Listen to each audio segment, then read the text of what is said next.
আমি আসলে এভাবে কথা বলতে পারবো না। দেখুন, আমি রক্ত মাংসের মানুষ। 18 বছর আগের ঘটে যাওয়া ঘটনা উনি বলে দিতে পারেন, ক্যামেরার বাইরে বলেন, আপনি মনোমুগ্ধ হয়ে তাকে খালি শুনবেন আর শুনবেন আর শুনবেন।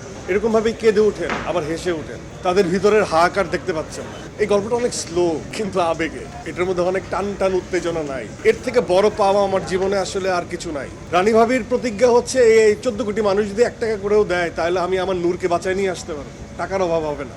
ব্যক্তিগত মতামত হচ্ছে, আমি আগেও বলেছি যে নূর ভাই একজন হিপনোটাইজিং ক্যারেক্টার। আপনারা এখানে তাকে বলতে শুনেছেন, কিন্তু উনি যখন ক্যামেরার বাইরে বলেন, আপনি মনোমুগ্ধ হয়ে তাকে খালি শুনবেন আর শুনবেন আর শুনবেন। সেখানে কোনো জড়তা থাকে না, সেখানে উনি এরকমভাবেই কেঁদে ওঠেন, আবার হেসে ওঠেন, হ্যাঁ, এবং বলতেই থাকেন। আমি তখন শুধুমাত্র চেষ্টা করেছি তার সেই সাইকিটা ধরার জন্য, কি পরিমাণ মানসিক ট্রমাটাইজ সিচুয়েশনের মধ্যে দিয়ে উনি গেছেন। উনি এখনো ভিজুয়াল করতে পারেন, উনি দেখতে পারেন, উনি বলে দিতে পারেন, প্রত্যেকটা পয়েন্ট উনি বলে দিতে পারেন। 18 বছর আগের ঘটে যাওয়া ঘটনা উনি বলে দিতে পারেন। একই সাথে আমার কথা হয়েছে আমাদের রানী ভাবির সাথে, সেও বলে দিতে পারেন। তারা যখন বলেন সামনাসামনি, তখন কোনো সময় ক্রোধে ফেটে পড়েন। এখন আপনারা তাদের চোখে কিন্তু ক্রোধ দেখতে পাচ্ছেন, শুধু আরামটা দেখতে পাচ্ছেন, তাদের ভিতরের হাহাকার দেখতে পাচ্ছেন না। সেগুলো আমরা দেখেছি। অনেক সময় সেই ক্রোধ আমরা পোর্ট্রেটও করতে পারি না। আমাদেরকে অনেক জেনারেলাইজ ওয়েতে সেই ক্রোধটাকে অফ করে শুধুমাত্র ইমোশন নিয়ে কাজ করতে হয়। অনেক ঘটনা আমরা দেখাতে পারি না, যেগুলো আপনারা নিতে পারবেন না। সাফোকেশনের চূড়ান্ত মাত্রা, সেটা হলে আপনারা এক্সপিরিয়েন্স করতে পারবেন না। তো ওইসব স্তরের মধ্যে দিয়ে আমার যেতে হয়েছে। দেখুন, আমি রক্ত মাংসের মানুষ।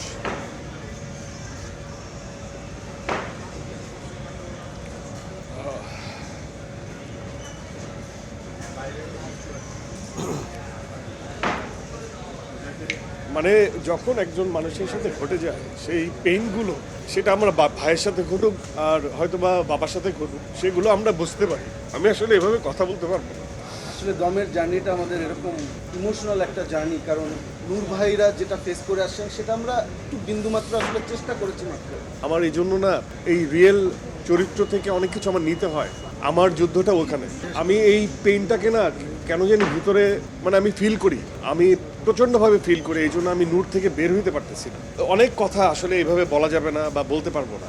এটা আমি আমার টিমকে থ্যাঙ্কফুল এই জন্য যে, যেমন নূর ভাইয়ের সাথে আমার যখন দেখা হয়েছে, তখন সে আমাকে অকপটে বলছে, ভাই আমি কিন্তু বলছি ভাই আপনাকে আমি পছন্দ করি। তো আমার এই গল্পে যদি আমার চরিত্র করা হয়, তার ভাগিদার ইটসেলফ একজন নূর, যে আমাকে সেট করে দিছে যে আপনি এটা করবেন, সে ওই আস্থাটা আমার উপর রাখছে। কিন্তু আমি না, মানুষকে ডিল করতে যে তাদের কষ্টে আমার খুব কষ্ট লাগে। এই যে রানী ভাবির যে কষ্ট বা ক্রোধ, আমি এখান থেকে কানেক্ট করতে পারি। সে অনেক কিছু বলতে পারছে না। নূর ভাইয়ের যে কষ্ট বা ক্রোধ, সে অনেক কিছু বলতে পারছে না। আমরা অনেক কিছু পর্দায় দেখাতে পারি না, অনেক হার্শনেস দেখাতে পারি না। অনেক জায়গা থেকে জেনারেলাইজ করে একটা গল্প বলতে হয় যেটার মধ্যে ইমোশন থাকে। এই গল্পটা অনেক স্লো কিন্তু আবেগে, এটার মধ্যে অনেক টান টান উত্তেজনা নাই। অনেকে বলেন, কিন্তু আমি উত্তেজনা দেখি। এগুলো আমাকে পীড়া দেয়। কি বিউটিফুল একটা লাভ স্টোরি। তারা এখনো 18 বছর পরেও তারা আবেগতাড়িত হচ্ছে। একজন বউ, তার সামনে কোনো কিছু নাই, সে জগৎ উদ্ধার করে ফেলতেছে, সে জানে না সে বেঁচে আসবে কিনা। আর একজন অসহায় হয়ে পড়ে আসছে বিদেশের মাটিতে, সে জানে না তার কমিউনিটি তাকে বাঁচাতে পারবে কিনা। তাহলে কিসের দম এটা? বাংলাদেশি হিসেবে, মুসলমান হিসেবে তাদের যে দৃঢ়তা, আল্লাহর কাছে চাওয়া, ওইটাই বলতে হয় যে আল্লাহ চাইলে কেউ কাউকে মারতে পারে না। সৃষ্টিকর্তা যার উপর হাত রাখেন, তাকে কেউ মারতে পারে না। এটার মধ্যে অনেক সাবটেক্সট আসছে, অনেক কিছু আসছে। এটা বাংলাদেশের জয়ের গল্প, বাংলাদেশিদের গল্প, একটা মৌলিক গল্প। এর থেকে বড় পাওয়া আমার জীবনে আসলে আর কিছু নাই। এই গল্পটা, চরিত্রটা যে আমাকে করতে দেওয়া হয়েছে, এটাই অনেক বড় পাওয়া আমার কাছে।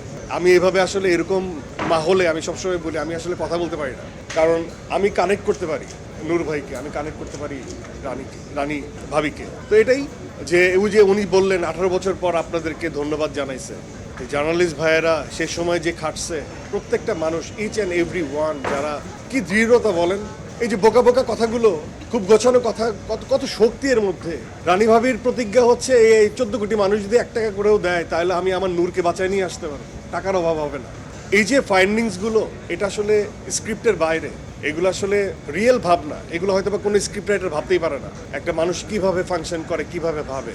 একজন নূরের জার্নি আফগানিস্তানের মাটিতে, তার বেঁচে ফেরার গল্প, সে কিভাবে তখন ফাংশন করছে, কিভাবে ভাবছে, সেটা কেউ ভাবতেই পারবে না। It's beyond imagination.